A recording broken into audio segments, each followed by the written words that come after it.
Hey everyone, welcome back to the channel. चलिए आज देखते हैं एक नेक्स्ट टॉपिक। ठीक है ना, नेक्स्ट टॉपिक देखना है कार्बोहाइड्रेट का। टॉपिक का नेम है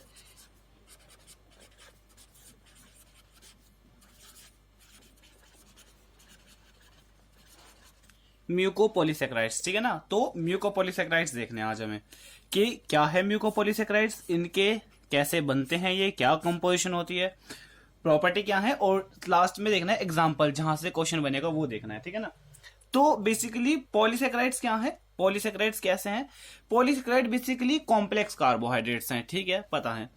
पॉलीसेकेराइड्स दो तरह के होते हैं, होमोपॉलीसेकेराइड, हेटेरोपॉलीसेकेराइड्स। तो ये क्या होते हैं, ये होता है हेटेरोपॉलीसेकेराइड्स। हेटेरोपॉलीसेकेराइड्स, हेटेरोपॉलीसेकेराइड्स मतलब इनके अंदर जो रिपीटेटिंग यूनिट होती है वो एक ना होकर डिफरेंट होती है। ठीक है, और क्या होते हैं, ये नेगेटिवली चार्ज होते हैं। नेगेटिवली चार्ज, नेगेटिव चार्ज होंगे तो क्या करेंगे, वाटर को अट्रैक्ट करेंगे, वाटर अट्रैक्टेंट होते हैं। ठीक है, वाटर को अट्रैक्ट करते हैं। कहाँ स्टोर होते हैं ये, लाइसोसोम्स में। लाइसोसोम्स, हाँ। लाइसोसोमल स्टोरेज डिसऑर्डर हो जाता है तो उसमें डिजीज होती है, उनको हम क्या बोलते हैं, लाइसोसोमल स्टोरेज डिजीज। वो इन्हीं की डिजीज है ना, म्यूकोपॉलीसेकेराइडोसिस बोलते हैं उनको। वो बात की बात है, खैर वो नहीं देखनी अभी। और मेन बात याद, और क्या बोलते हैं इनको, ग्लाइको अमीनो ग्लाइकन्स। ठीक है ना, ग्लाइको अमीनो ग्लाइकन्स बोलते हैं इनको। ठीक है, एक सेकेंड। अब जो मेन बात याद रखनी है कि म्यूकोपॉलीसेकेराइड्स कैसे बनते हैं। ठीक है ना, म्यूकोपॉलीसेकेराइड्स बनते कैसे, कंपोजिशन क्या है। तो GAGs गैग्स बोलते हैं ना उनको, म्यूको ग्लाइकोमिनो ग्लाइकन्स। तो ठीक है, हाँ आ रहा है। हाँ, तो इसमें दो पार्ट होते हैं बेसिकली। एक पार्ट तो होता है, मैंने बताया था कि जब जो शुगर होती है मोनोसेकेराइड, जब उसको ऑक्सीडेशन हो जाता है तो उससे क्या बनती है, उससे ऑक्सीडाइज शुगर बनती है। ठीक है ना, तो एक तो इसमें होती है ऑक्सीडाइज्ड शुगर, ऑक्सीडाइज्ड शुगर। लेकिन शुगर तीन तरह से ऑक्सीडाइज हुई थी, माइल्ड में, फिर या तो उसका जो कार्बोक्सिल ग्रुप है तुमने वही हाइड करके रखा है, मॉलिक्यूल को ऑक्सीडाइज कर दिया, या फिर दोनों ऑक्सीडाइज हुए हैं। तो जो दूसरे नंबर वाला है वो होता है इसमें बेसिकली। दूसरे नंबर वाला क्या होता है इसमें, इसमें होता है आपका यूरोनिक एसिड। कि इसमें क्या होता है कि जो बेसिकली मेन ग्रुप है शुगर का, जो मेन, जैसे ग्लूकोज का जो मेन ग्रुप है वो तो बचा लिया है, बाकी मॉलिक्यूल को ऑक्सीडाइज करा दिया है। ऑक्सीडाइज शुगर होती है इसमें। और क्या होता है इसमें, और एक पार्ट होता है इसका amino sugar. Amino sugar basically sugar है, शुगर में अमीनो ग्रुप प्रेजेंट है। लेकिन इसमें भी एक छोटा सा ट्विस्ट है कि अमीनो शुगर खाली नहीं होती है, उसमें कोई साइड ग्रुप अटैच्ड होता है। जैसे आइदर या तो वो साइड ग्रुप हो सकता है एसिटाइल, एसिटाइल, या फिर वो साइड ग्रुप हो सकता है सल्फेट। ठीक है ना, इन दो में से कोई भी एक हो सकता है। यही नेगेटिव चार्ज देते हैं इनको, नेगेटिव चार्ज होने की वजह से। और इनकी वजह से ये कैसे होता है, नेगेटिव चार्ज रिपेल करता है एक दूसरे को, तो ये स्लिपरी होता है नेचर में। ठीक है, क्वेश्चन ये प्री प्रॉफ में आया था मेरे म्यूकोपॉलीसेकेराइड्स का। ठीक है ना, तो इतना तो बेसिक में लिखना है। लेकिन काम इससे नहीं चलेगा, काम चलेगा किससे, जब हम इनके एग्जाम्पल्स देखेंगे और एग्जाम्पल वो किससे बने हैं वो लिखेंगे। ठीक है, तो अब शुरू करते हैं। अब ध्यान से समझना, एक स्टोरी से एग्जांपल लेके बताऊंगा, वहां से समझने की कोशिश करेंगे। सोचो जैसे एक फैमिली है, म्यूकोपॉलीसेकेराइड्स की एक फैमिली है, उनके अंदर उनकी फैमिली में उनके चार ऑफस्प्रिंग्स है, चार बच्चे हैं। ठीक है ना, तो सबसे जो बड़ा है, सबसे बड़ा जो लार्जेस्ट है, उसका नाम है हाइलुरोनिक एसिड। ठीक है ना, हाइलुरोनिक एसिड है इसका नेम। सबसे बड़ा है तो इससे क्या पता चल रहा है कि इसका जो स्ट्रक्चर होता है हाइलुरोनिक एसिड का वो लार्जेस्ट होता है। ठीक है ना, अब इसकी कंपोजिशन क्या है, कंपोजिशन ने बताया ना म्यूकोपॉलीसेकेराइड है, तो कंपोजिशन में क्या होगा इनकी, कंपोजिशन में, एक सेकंड, कंपोजिशन में क्या होगा, एक ऑक्सीडाइज शुगर होगी और एक अमीनो शुगर होगी। ठीक है ना, तो जो ऑक्सीडाइज शुगर है वो किसकी है, यूरोनिक एसिड किसका है, ग्लूकोज का ही है। ठीक है ना, ग्लूकोज का ही है, तो क्या है उसका नाम, ग्लूकोरोनिक एसिड।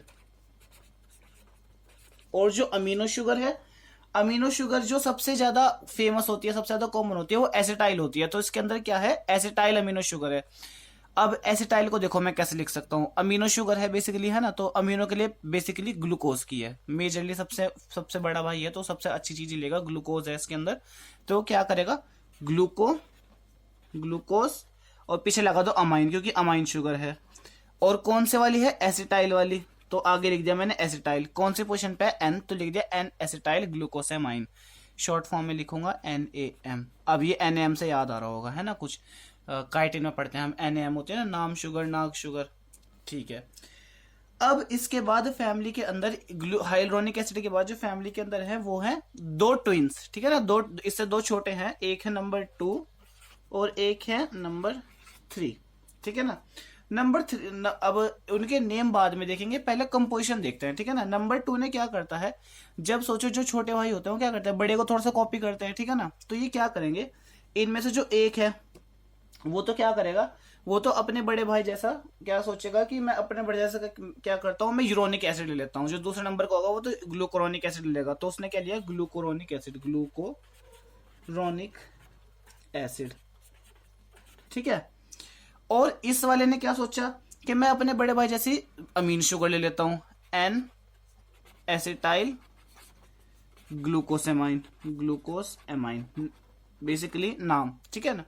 लेकिन अगर सोचो इन्होंने, अगर मतलब ये तो इन्होंने सेम चीज ले ली, अगर इसने यहाँ पे ग्लूकोरोनिक एसिड के साथ नाम ही ले ली तो ये सेम ही हो जाएगा, बिल्कुल सेम नहीं करना है ना, थोड़ा तो डिफरेंस होता है ना हमारे अपने बहन भाई से, थोड़े तो हम डिफर करते हैं। तो ये क्या करेगा, ग्लूकोरोनिक एसिड के साथ में जो अमीनो शुगर लेगा वो कौन सी लेगा, ये एन एसिटाइल, यहाँ पे कौन सी है, ग्लूकोसामाइन, तो ये थोड़ी सी डिफरेंट लेगा, ये लेगा गैलेक्टोसामाइन, गैलेक्टोसामाइन, ठीक है, गैलेक्टोसामाइन। और ये क्या करेगा, ये सोचेगा ऐसा है कि अमीन इसके पास जान दो, वहां भी अमीन है, मैं थोड़ा डिफरेंट बनता हूं, ये खाली लेगा गैलेक्टोज। चलो कंपोजिशन सेम होगी। अब इनके नेम याद करने की कोशिश करते हैं। यहाँ पे नेम क्या है, हाइलुरोनिक एसिड, हाइलुरोनिक किससे टर्म मिलता हुआ लग रहा है, हाइलिन से। हाइलिन क्या होता है, कार्टिलेज, कार्टिलेज के हम क्या यूज करते हैं, कोंड्रो। तो ये दूसरा नंबर जो होगा वो क्या होगा, कॉन्ड्रोइटिन सल्फेट, इसी का ही ट्विन है, तो यहां पे भी सल्फेट होगा, लेकिन कुछ अलग होगा। यहां पे जो सल्फेट होगा वो कौन सा होगा, केराटिन सल्फेट, ठीक है ना।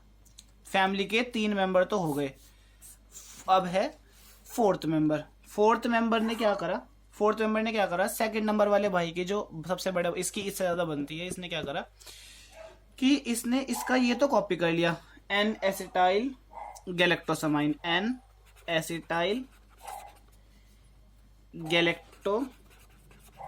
गैलेक्टोसामाइन, इसने इसका ये तो कॉपी कर लिया, ठीक है ना।